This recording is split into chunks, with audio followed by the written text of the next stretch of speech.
En la oscuridad de mi habitación, el reloj marcaba las 3 de la madrugada cuando un grito desgarró el silencio. No era un grito cualquiera, era el mío, arrancado de un sueño que no recuerdo, pero que dejó mi corazón latiendo como si quisiera escapar de mi pecho. Al abrir los ojos, vi la silueta de mi padre, inmóvil en la puerta, con una carta arrugada en la mano y una mirada que nunca olvidaré, furia, dolor, y algo más que no supe descifrar. Sevilla, 2025. La ciudad olía a azahar y a verano, aunque el calor apretaba como si quisiera exprimirnos la vida. Yo, Mateo Vargas, tenía 24 años, un estudiante de literatura en la Universidad de Sevilla, atrapado entre los libros de Lorca y las expectativas de una familia que nunca entendió mi alma. Vivía en un pequeño piso en Triana, un barrio donde las guitarras flamencas se mezclaban con el murmullo del Guadalquivir. Mi vida parecía un lienzo a medio pintar, hasta esa noche. Mi padre, Antonio, era un hombre de 50 años, de manos callosas y carácter de acero, un albañil que había construido media Sevilla con sus propias manos. Pero también había construido muros entre nosotros. Desde niño, supe que no encajaba en su idea de lo que debía ser un hombre. Mis gestos, mi forma de hablar, mi amor por las palabras en lugar de los deportes, todo eso era un delito silencioso en sus ojos.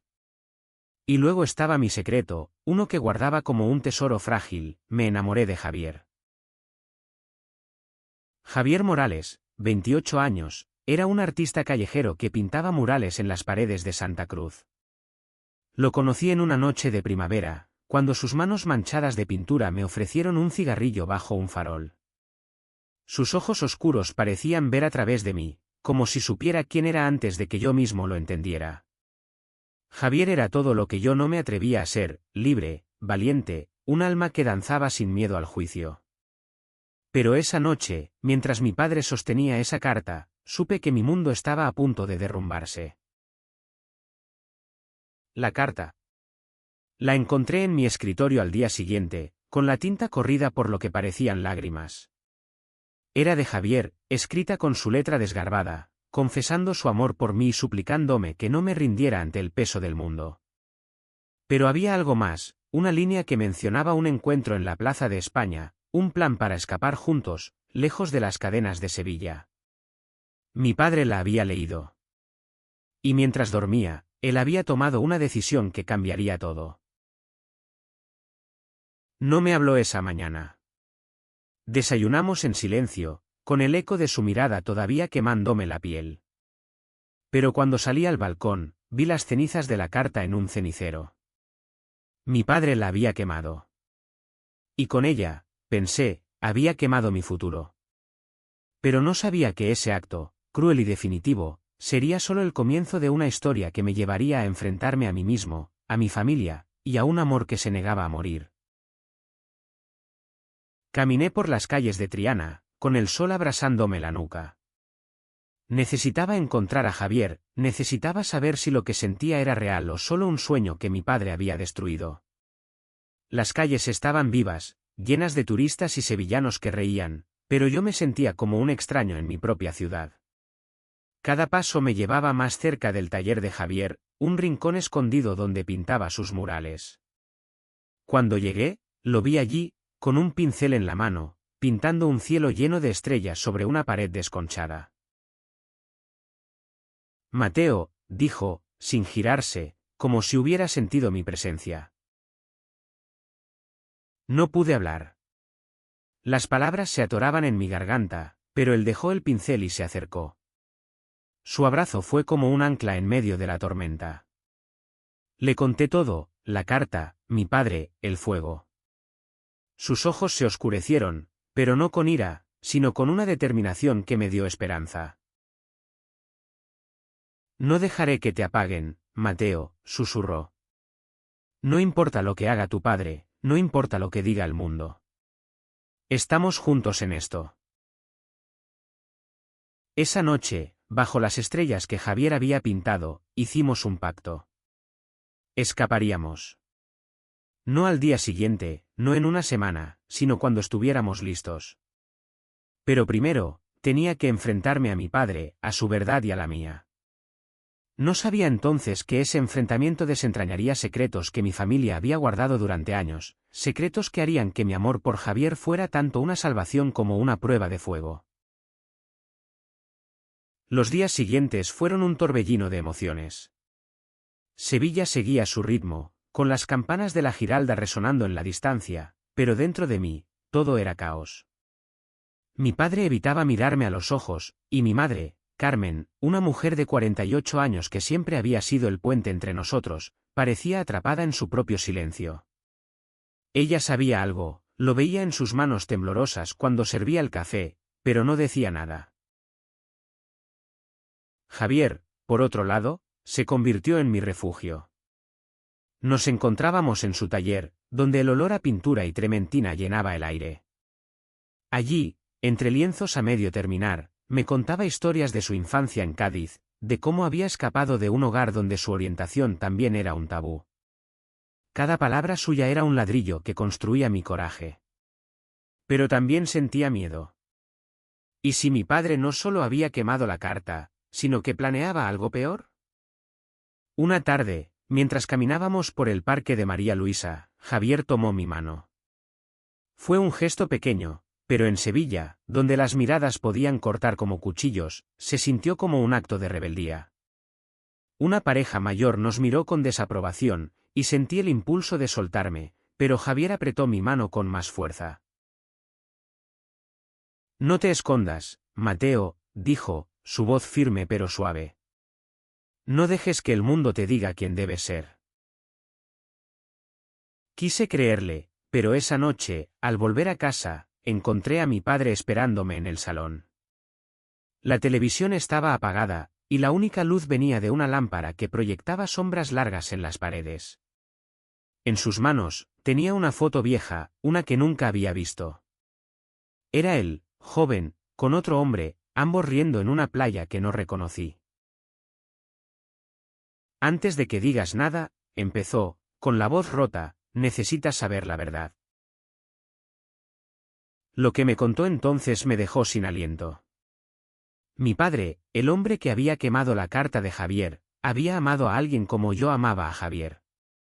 Su nombre era Miguel, un pescador de Huelva, y habían sido inseparables hasta que la presión de sus familias los separó. Miguel se fue, y mi padre se quedó, construyendo una vida que nunca quiso del todo. La carta de Javier no solo le había recordado a Miguel, sino que había despertado un dolor que llevaba décadas enterrando. Quemé esa carta porque pensé que te estaba protegiendo, dijo, con lágrimas en los ojos.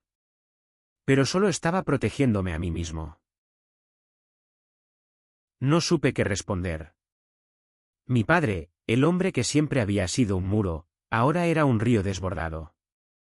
Quise odiarlo, pero solo sentí lástima. Y también esperanza. Si él había amado así, tal vez aún había una forma de salvar lo nuestro. La confesión de mi padre cambió todo. Durante días, apenas hablamos, pero el silencio ya no era hostil, era un espacio donde ambos intentábamos entender.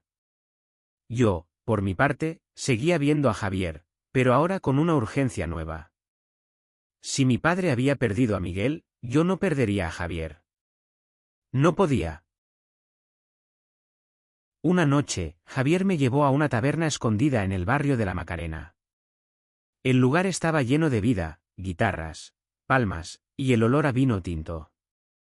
Allí, me presentó a Lucía, una mujer trans de 30 años, que regentaba la taberna con una energía que iluminaba todo. Lucía era de Granada, pero había encontrado en Sevilla un hogar donde podía ser ella misma. Su historia, llena de luchas pero también de victorias, me dio fuerza.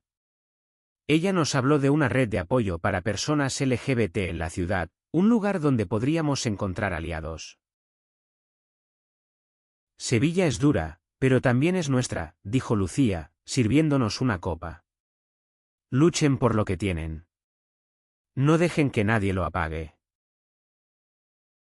Inspirado, le conté a Javier mi plan, hablar con mi madre, hacerla nuestra aliada. Pero cuando llegué a casa, la encontré llorando en la cocina.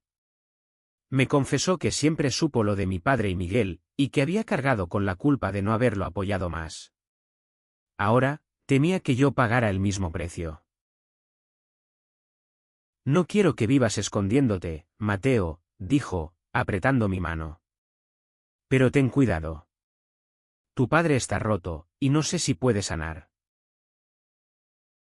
Esa noche, soñé con Miguel, un hombre al que nunca conocí, pero cuya sombra parecía seguirme.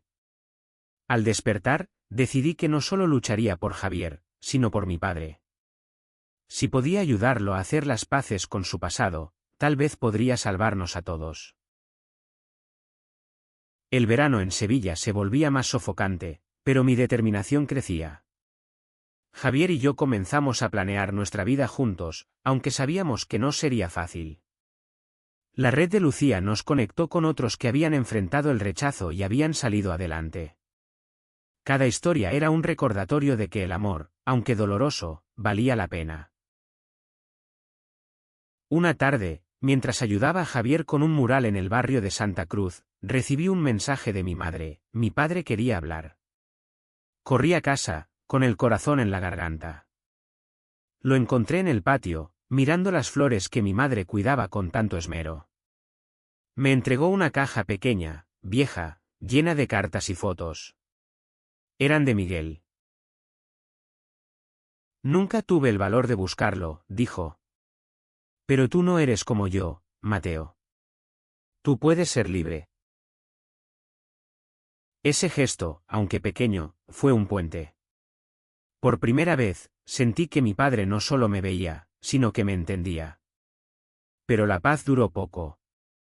Esa noche, Javier recibió una llamada, su taller había sido vandalizado. Alguien había pintado insultos en las paredes, y sus lienzos estaban destrozados. Corrimos al taller, y al ver el desastre, Javier se derrumbó. Nunca lo había visto así, tan vulnerable. Tal vez no estamos hechos para esto, murmuró, con las manos temblando. Quise gritar que no dejaríamos que el odio ganara. Pero las palabras no bastaban. Esa noche, mientras limpiábamos el taller, supe que nuestro amor tendría que ser más fuerte que nunca. El vandalismo en el taller de Javier fue un golpe duro, pero también un punto de inflexión. Decidimos no escondernos más.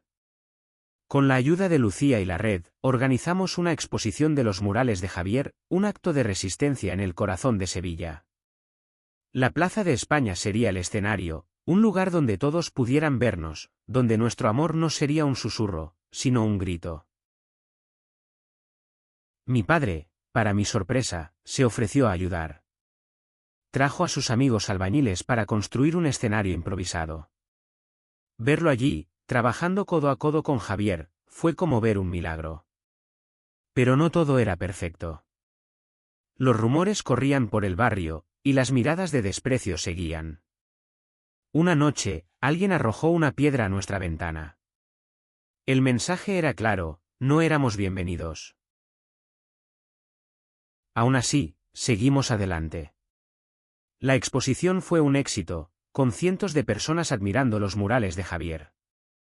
Pero al final de la noche, un grupo de hombres irrumpió en la plaza, gritando insultos.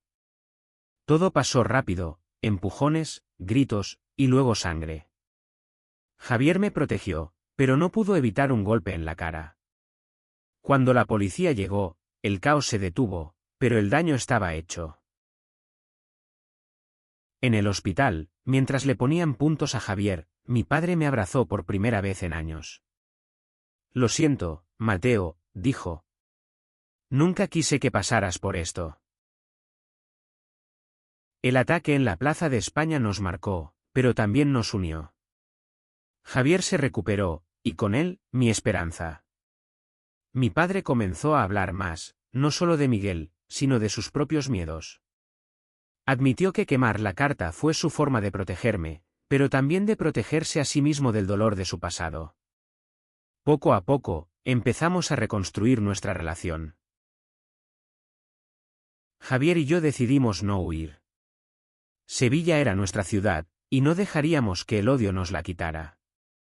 Con la ayuda de Lucía, comenzamos a dar charlas en la taberna, compartiendo nuestras historias con otros que necesitaban esperanza. Cada palabra, cada abrazo, era un paso hacia la libertad. Una noche, mi padre me llevó a Huelva. Allí, en una playa tranquila, encontramos a Miguel. Era mayor, pero sus ojos seguían siendo los mismos que en las fotos.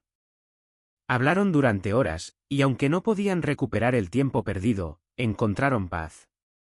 Ver a mi padre sonreír, realmente sonreír, fue un regalo.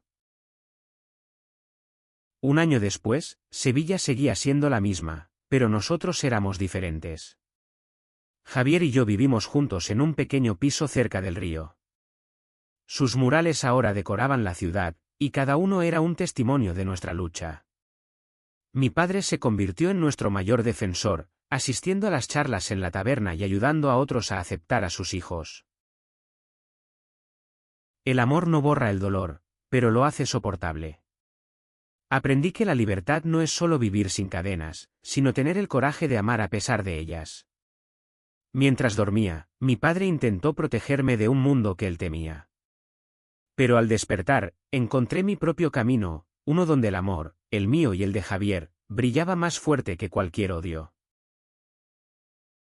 Y así, en las calles de Sevilla, bajo el cielo lleno de estrellas, seguimos adelante, juntos, libres y vivos.